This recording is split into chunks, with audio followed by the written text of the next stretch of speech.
Perkenalkan, nama saya Andreas Sinuraya, NIM 6183121038 dari kelas PKUD 2018. Jelaskan, pertanyaan nomor 1, jelaskan pendapat ahli yang menjelaskan pengertian kesehatan mental.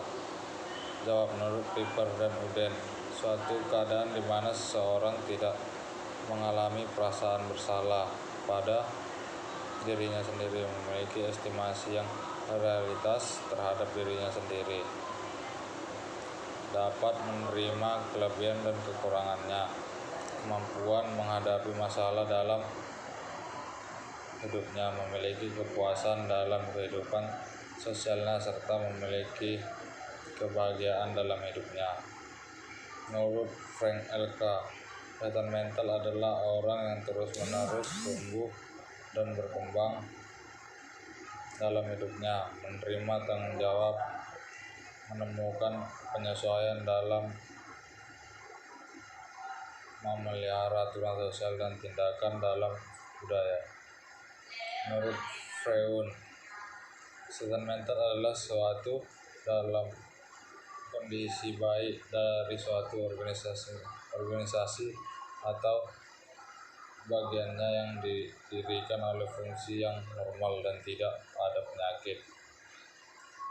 Menurut Karl Maniger, kesehatan mental adalah individu yang mampu menahan diri, menunjukkan kecerdasan dalam berperilaku dengan menanggung perasaan orang lain, serta memiliki sifat hidup yang bahagia. Menurut Isaac Ray, kesehatan mental adalah seni memelihara akal atau pikiran dalam menghadapi semua peristiwa yang diperhitungkan dapat memperburuk kualitas dirinya. Menurut Federasi Kesehatan Mental Dunia, kesehatan mental dunia adalah kondisi yang memungkinkan adanya perkembangan yang optimal secara fisik, intelektual, dan emosional, sepanjang hal itu sesuai dengan orang lain.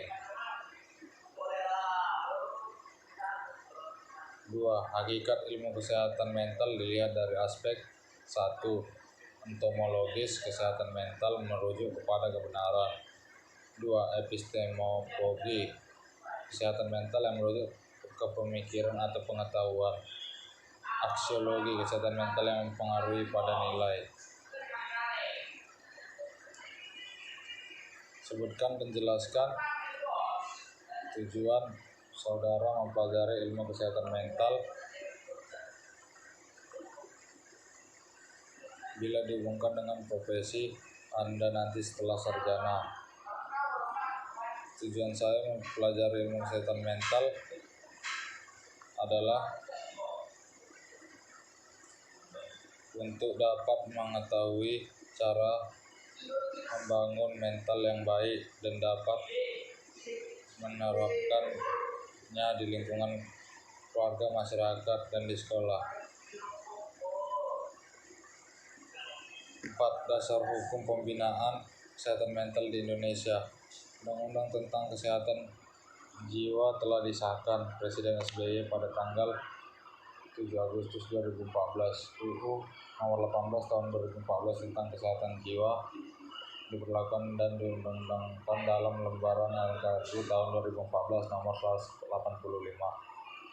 dan penjelasan atas Undang-Undang Nomor 18 Tahun 2014 tentang Kesehatan Jiwa ditempatkan dalam tambahan Lembaran NKRI Nomor 5571. 5. 3 aspek faktor yang mempengaruhi kesehatan mental seseorang. 1. Orientasi klasik, seseorang dianggap apabila mempunyai keluhan. 2. Orientasi penyesuaian diri, sehat secara psikologis, mampu mengembangkan dirinya sesuai dengan tuntutan orang lain. 3. Orientasi pengembangan profesi, mencapai taraf kesehatan jiwa. 6. Kondisi kesehatan mental dapat mempengaruhi tingkah lakunya. Jelaskan maksudnya dan uraikan satu contohnya. Kesehatan mental seseorang dapat mempengaruhi seperti stres, gangguan kecemasan, dan depresi. Contohnya, seseorang mengalami gangguan kesehatan mental seperti stres dan depresi dapat membuat dirinya menggunakan narkoba untuk menenangkan stres atau depresi yang diakibatkan tekanan mental dari masalah keluarga, lingkungan, dan lain-lain.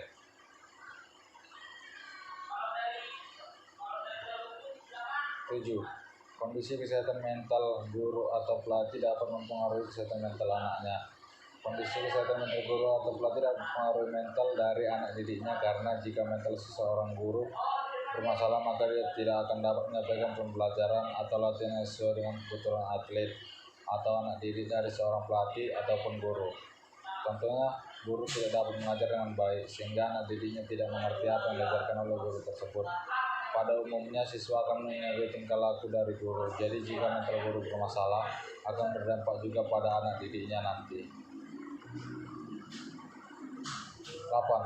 Pandangan tentang kesehatan mental dalam era perkembangan teknologi informasi dan komunikasi mempengaruhi generasi bangsa. Dilihat dari aspek 1. Aspek agama. Dengan adanya teknologi informasi, setiap orang dapat mengakses tentang sejarah agama yang sudah ada, yang dapat merubah pola pikir anak bangsa supaya lebih positif. 2. Aspek sosial. Dapat menimbulkan bersosialisasi dengan media informasi dan komunikasi yang dapat membentuk rasa percaya diri, dapat mengembangkan mental bagi anak bangsa dalam segi sosial. 3. Aspek fisik. Dapat mencari referensi tentang kesehatan fisik dan mengaplikasikannya untuk perkembangan kesehatan mental secara fisik. 4. Aspek mental. Dengan adanya teknologi komunikasi dan informasi akan mengurangi rasa percaya diri, karena dalam bertatap muka secara langsung akan terasa berbeda sehingga mental dari anak tidak akan berkembang. Aspek karakteristik. Secara karakteristik, setelah melihat dari gaya berpakaian, cara berbicara dari media informasi, maka akan merubah karakteristik dapat dari segi negatif maupun positif. 9. Selama COVID-19 berlangsung kesehatan mental masyarakat atlet siswa, menurut saya bahwa seperti yang saya rasakan sendiri, pengajaran tidak sampai dengan baik yang dapat disebabkan oleh beberapa faktor seperti jaringan HP rusak, sehingga dalam pembelajaran secara langsung dengan dosen yang ada di sisi saya merasa gugup, karena satu sisi saya kurang pengetahuan tentang yang diajarkan dosen karena beberapa faktor seperti jaringan terputus yang menyebabkan saya tidak berani memberikan pendapat atau saran. 10. Pembinaan kesehatan mental yang harus dilakukan agar dapat tetap dalam kondisi sempurna. Memberikan penghargaan atau apa yang dicapai oleh siswa maupun atlet sehingga siswa tersebut akan merasa bahwa yang dia lakukan sudah baik di sini akan membentuk mental pada diri anak tersebut. Memberikan kesempatan untuk tampil ke depan agar mental siswa terlatih untuk tidak gugup dalam memberikan penjelasan ke depannya. Menegur dengan tidak membentak siswa agar siswa tersebut tidak saling merasa down karena kesalahan yang dia lakukan. Mental training adalah upaya untuk meningkatkan kemampuan dan ketahanan mental atlet, yang mengandung kesanggupan untuk mengembangkan kemampuan dalam keadaan bagaimanapun juga, menghadapi hambatan dari dalam diri maupun luar di saat pertandingan. Kenapa harus ada mental training? Latihan mental mempunyai peranan yang penting bagi atlet yang berguna untuk mempersiapkan kesiapan mental yang kuat, terlebih dalam menghadapi pertandingan. Latihan mental yang merupakan latihan yang melibatkan seluruh aspek kejiwaan dalam menghadapi berbagai macam tekanan saat pertandingan. Untuk apa harus ada mental training? Latihan mental harus dianggap sebagai bagian penting dari mempersiapkan atlet untuk jadwal yang menuntut praktek dan kompetisi sebagai latihan fisik. Atlet yang sukses adalah orang yang sangat termotivasi, fokus, dan percaya diri. 5 jenis latihan mental training dan penerapan.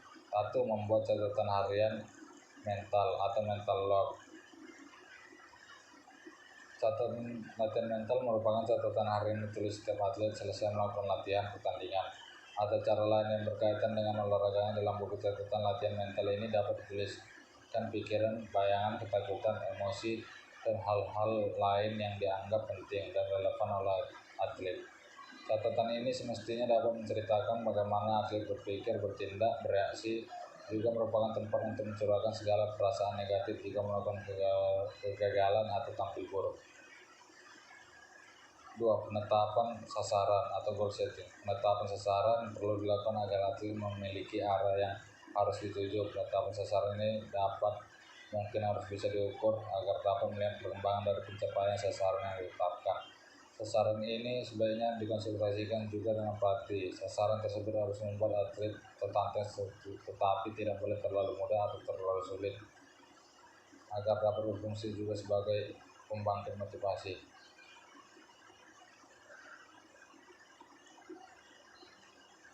3. Latihan relaksasi. Tujuan daripada latihan relaksasi seperti latihan manajemen stres adalah untuk mengalihkan tegangan, baik itu ketegangan fisik maupun psikologis. Ada berbagai macam bentuk latihan relaksasi, namun yang paling mendasar adalah latihan relaksasi otot secara progresif.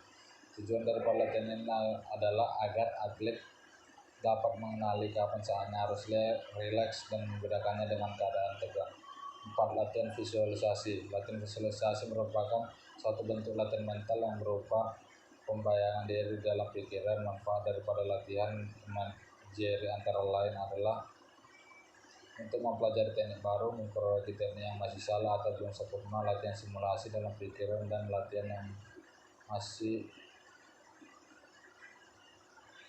latihan bagi atlet yang sedang rehabilitasi cedera. Dalam imagery, si atlet bukan hanya melihat dirinya melakukan teknik-teknik, tapi juga memfungsikan indera pendengaran, perabahan, dan penciuman, dan pengacapan. Untuk dapat menguasai latihan imagery, seorang atlet harus dapat mahir dulu dalam melakukan latihan relaksasi. Latihan konsentrasi. Konsentrasi merupakan suatu keadaan di mana kesadaran seseorang tertuju kepada suatu objek tertentu dalam waktu tertentu.